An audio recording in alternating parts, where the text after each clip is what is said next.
ಒಂದು 3-4 ಇಯರ್ಸ್ ಇಂದ ಡಿಸಾಸ್ಟರ್ ಆಯ್ತು. ಯಾಕೆ ಈ ತರ ಆಯ್ತು? ನಮಸ್ಕಾರ ಸ್ನೇಹಿತರೆ, ಇತ್ತೀಚೆಗೆ ಸ್ಯಾಂಡಲ್ವುಡ್ ನ ನವರಸ ನಾಯಕ ಜಗ್ಗೇಶ್ ಅವರು ಸಿನಿಮಾಗಳ ಕುರಿತಾಗಿ ಹೇಳಿಕೆಯೊಂದನ್ನ ನೀಡಿದ್ರು. ಕಳೆದ 2-3 ವರ್ಷಗಳಿಂದ ಕನ್ನಡ ಚಿತ್ರರಂಗದ ಯಾವ ಸಿನಿಮಾಗಳು ಗೆಲ್ಲುತ್ತಿಲ್ಲ. ಎಲ್ಲರೂ ಕೂಡ ಒಳ್ಳೆ ಪಿಕ್ಚರ್ ಮಾಡ್ತಿದ್ದಾರೆ, ಯಾರು ಸಹ ಕೆಟ್ಟ ಪಿಕ್ಚರ್ ಮಾಡ್ತಾ ಇಲ್ಲ. ಪೇಪರ್ನಲ್ಲಿ, ಟಿವಿನಲ್ಲಿ ಆಡ್ ಕೊಡ್ತಿದ್ದಾರೆ, ಎಲ್ಲಾ ರೀತಿಯ ಪ್ರಮೋಷನ್ ಕೂಡ ಮಾಡ್ತಾರೆ. ಆದ್ರೂ ಯಾವ ಸಿನಿಮಾ ಸಹ ಹಿಟ್ ಆಗ್ತಾ ಇಲ್ಲ ಎಂದು ಬಹಳ ನೋವಿನಿಂದ ತಮ್ಮ ದುಃಖವನ್ನ ತೋಡಿಕೊಂಡಿದ್ರು. ಇಲ್ಲಿ ಜಗ್ಗೇಶ್ ಅವರ ಮಾತಿಗೆ ಹೌದು ಎಂದು ತಲೆಯಾಡಿಸುವುದಕ್ಕೂ ಮುಂಚೆ ಇವರ ಮಾತು ಎಷ್ಟರ ಮಟ್ಟಿಗೆ ಸರಿ ಎಂದು ನೋಡೋಣ. ಅದೊಂದು ಕಾಲವಿತ್ತು, ಕನ್ನಡಿಗರು ಯಾವ ರೀತಿಯ ಪಿಕ್ಚರ್ ಬಂದ್ರೂ ಕುಟುಂಬ ಸಮೇತರಾಗಿ ಟಾಕೀಸ್ಗೆ ಹೋಗಿ ಸಿನಿಮಾ ನೋಡ್ತಿದ್ರು. ಆ ಸಮಯದಲ್ಲಿ ಕೇವಲ ಪ್ರಮೋಷನ್ಗಳಿಂದ, ಸ್ಟಾರ್ ಕಾಸ್ಟ್ಗಳಿಂದಲೇ ಜನರು ಚಿತ್ರಗಳನ್ನ ನೋಡ್ತಿದ್ರು. ವರ್ಷಕ್ಕೆ 100 ಚಿತ್ರಗಳು ಬಿಡುಗಡೆಯಾದ್ರೆ ಅದರಲ್ಲಿ 1-2 ಉತ್ತಮ ಅಭಿರುಚಿಯುಳ್ಳ ಸಿನಿಮಾಗಳು ಇರ್ತಿದ್ವು. ಉಳಿದ ಚಿತ್ರಗಳಲ್ಲಿ ಕೇವಲ ಫೈಟ್ಸ್, ಡಬಲ್ ಮೀನಿಂಗ್ ಡೈಲಾಗ್ ಮತ್ತು ಐಟಂ ಸಾಂಗ್ಗಳಿಂದಲೇ ತುಂಬಿರುತ್ತಿತ್ತು. ಇತ್ತೀಚೆಗೆ ಕನ್ನಡಿಗರು ಕನ್ನಡದ ಚಿತ್ರಗಳು ಮಾತ್ರವಲ್ಲದೆ ಬೇರೆ ಭಾಷೆಯ ಚಿತ್ರಗಳನ್ನು ನೋಡಲು ಆರಂಭಿಸಿದ್ದಾರೆ. ಮಲಯಾಳಂ, ತಮಿಳು ಭಾಷೆಯಂತ ಚಿತ್ರಗಳಲ್ಲಿ ಸ್ಟಾರ್ ಕಾಸ್ಟ್ಗಿಂತಲೂ ಹೆಚ್ಚಾಗಿ ಕತೆಗೆ ಒತ್ತು ನೀಡಲಾಗುತ್ತೆ. ಈ ಚಿತ್ರಗಳಲ್ಲಿ ಕತೆಯೇ ನಾಯಕನಾಗಿರುತ್ತಾನೆ. ಉಳಿದೆಲ್ಲ ಪಾತ್ರಗಳು ಚಿತ್ರದ ಕತೆಗೆ ಹೊಂದಿಕೊಂಡು ಹೋಗುವಂತ ರೀತಿಯಲ್ಲಿರುತ್ತವೆ. ಒಳ್ಳೆಯ ಚಿತ್ರಕ್ಕೆ ಕನ್ನಡಿಗರು ಮಣೆ ಹಾಕ್ತಾರೆ ಎಂಬುದಕ್ಕೆ ಸಾಕಷ್ಟು ಎಕ್ಸಾಂಪಲ್ಗಳಿವೆ. ರಂಗಾಯಣ ರಘು ಮುಖ್ಯ ಭೂಮಿಕೆಯಲ್ಲಿ ಅಭಿನಯಿಸಿರುವ ಕಡಿಮೆ ಬಜೆಟ್ನ ಚಿತ್ರ ಶಾಕಾಹಾರಿಯಲ್ಲಿ ಯಾವ ದೊಡ್ಡ ಸ್ಟಾರ್ ಕಾಸ್ಟ್ ಸಹ ಇಲ್ಲ. ಆದರೆ ಚಿತ್ರದ ಕತೆ, ಸ್ಕ್ರೀನ್ ಪ್ಲೇ ಮತ್ತು ಡೈರೆಕ್ಷನ್ ನಿಂದಲೇ ಈ ಚಿತ್ರ ಕನ್ನಡಿಗರ ಮನಸ್ಸು ಗೆದ್ದಿದೆ.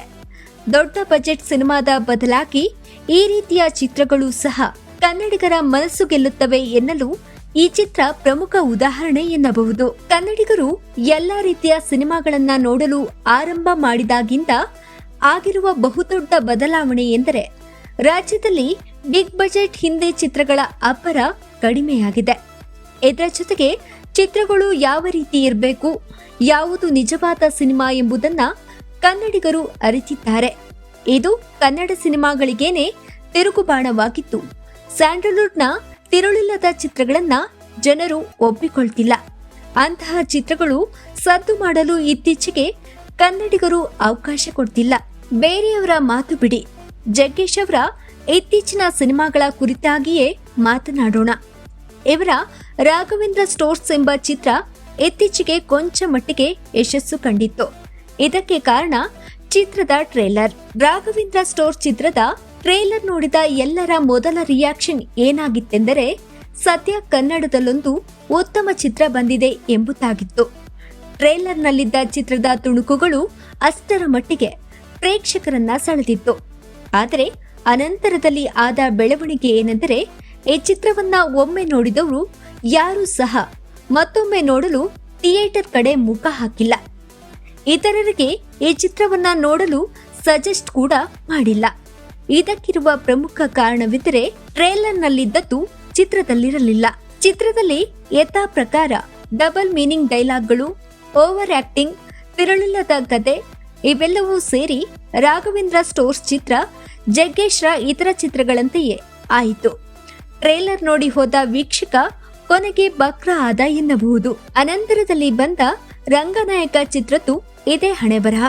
ಈ ಚಿತ್ರದಲ್ಲೂ ಸಹ ಡಬಲ್ ಮೀನಿಂಗ್ ಡೈಲಾಗ್ಗಳು ಬ್ರೇಕ್ ಇಲ್ಲದೆ ಮುಂದುವರಿಯಿತು. ಜಗ್ಗೇಶ್ ಅವರು ಗಮನಿಸಬೇಕಾದ ಮುಖ್ಯ ವಿಚಾರವೆಂದ್ರೆ, ಕನ್ನಡಿಗರ ಅಭಿರುಚಿಗಳು ಬದಲಾಗಿದೆ, ನೀವು ಬದಲಾಗಲಿಲ್ಲ.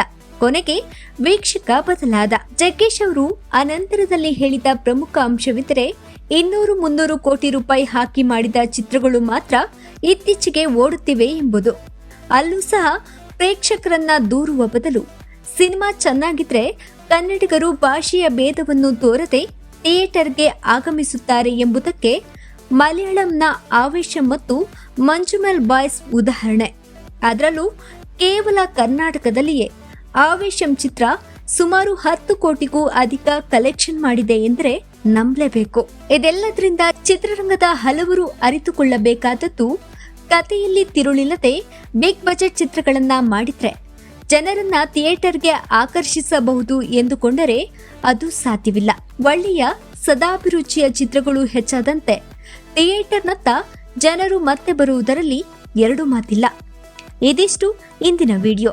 ಮುಂದಿನ ವಿಡಿಯೋದಲ್ಲಿ ಮತ್ತಷ್ಟು ಕುತೂಹಲಕಾರಿ ವಿಷಯಗಳೊಂದಿಗೆ ಸಿಗೋಣ. ನಮಸ್ಕಾರ.